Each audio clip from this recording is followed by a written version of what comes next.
Okay, so then you start the editing process. And the editing process is mostly just about you finding which clips best suit your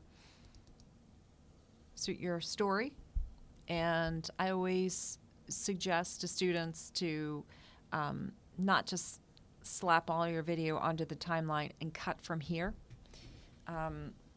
It's mostly because I'm a purist and I come from an old school of actually videotape editing, but it's also a good idea because then you're being much more wise in your choice of your shots, and it's also going to look better when you're actually really thinking about the best version of the shot rather than, okay, slapping everything together.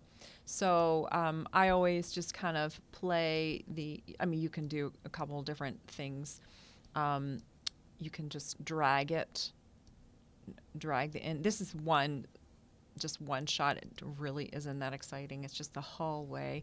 And you can hit the space bar to play the clip, or you can kind of click within the clip. You can hit the J key. That's going to play it backwards. You can hit L to play it forward.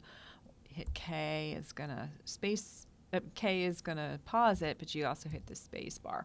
So I'm just gonna kind of put an in point. So what you can do is you can hit the I key, and I think you can also go to set range, start.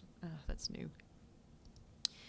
And then I'm gonna just give it a couple seconds, and that's as about exciting as it gets. And then I'm gonna hit O for my out point.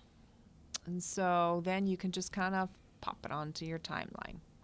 And from here you can make the timeline a little bit bigger by hitting Command and equal. That just makes it a little bit bigger. And for me, I like it because you can also play around with the audio. Okay.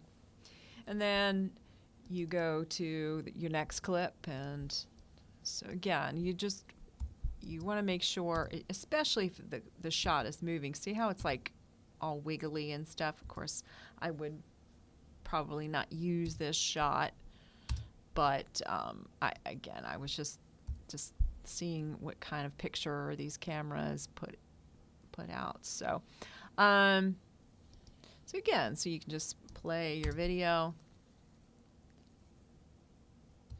And that's just not the best shot, so I'm just going to clip it a little bit tighter.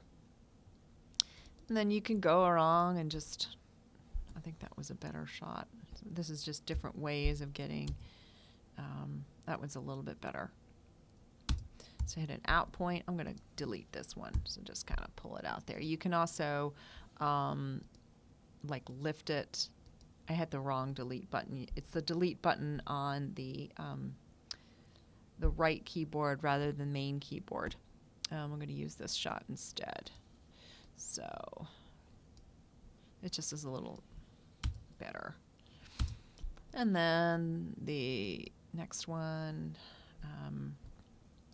so I'm just going to put 3 shots in.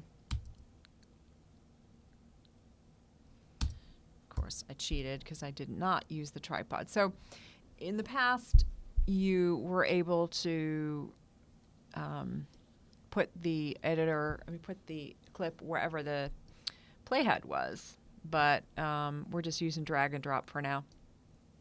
So again, we've just got this brief little clip, and you can just play. Again, you adjust your audio from here.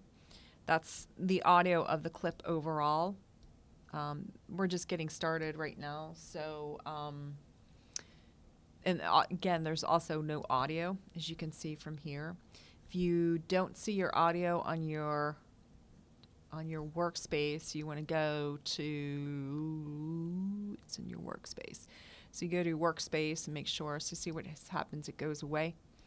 So you go show in workspace. I like to have as much information on my workspace as possible. And then from here, if you're happy with this is just, a quick VO. You can add dissolves if you want, but I'm not a big fan of any of these transitions. I almost always never suggest transitions unless it's a passage of time, and then you use cross dissolve. The best thing for transitions is graphics. You can do some really cool things in graphics in more advanced classes. So that's essentially what you want to do.